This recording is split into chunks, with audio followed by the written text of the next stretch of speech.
म्हणजे माझं शाळेत सगळ्या विषयात नापास असायचो मी, पण मराठीत पहिला नंबर यायचा माझा.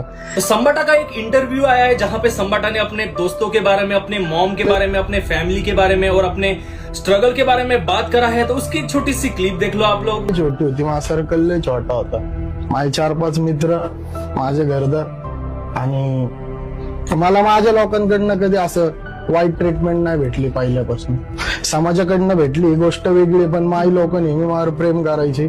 घरच्यांनी कधी एकदा बी आजपर्यंत नाही बोलले की तू हे काय करतो, काय विषय. मी वस्तीत वगैरे रॅपचे शूट केल्यात, अख्ख्या वस्तीने माझ्या नावाची कंप्लेंट दिली, पण मम्मीला असं कधी ती गोष्ट हे नाही आली. मम्मी म्हणायची तुला पटतंय तू कर, कारण मी काम विमा करून मग हे सगळं करायचं. तर म्हणजे मम्मीला पहिल्यापासून असा हुशार पोरगा वाटतो मी, नाही का, की काम धंदे करून त्याचे छंद सगळे. त्यामुळे मला असं घेणं देणं नव्हतं कोणाचं, आणि मला असं व्ह्यूज साठी ह्याच्यासाठी त्यासाठी करायचंच नव्हतं.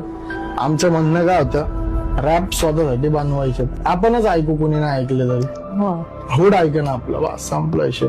आणि मी जो फ्लेक्स करतो ना गाण्यांमध्ये माझ्या, कुठेतरी तो करायचा मला अधिकार आहे असं मी म्हणता येईल. कारण एवढं सगळं बघितलंय, त्रास बघितलाय, गरिबी बघितली, तर आता हे सगळं आलं तर त्यातनं लोक हे बी घेऊ शकतात की संबाटा हे सगळं फ्लेक्स करतोय, आपण बी करू शकतो.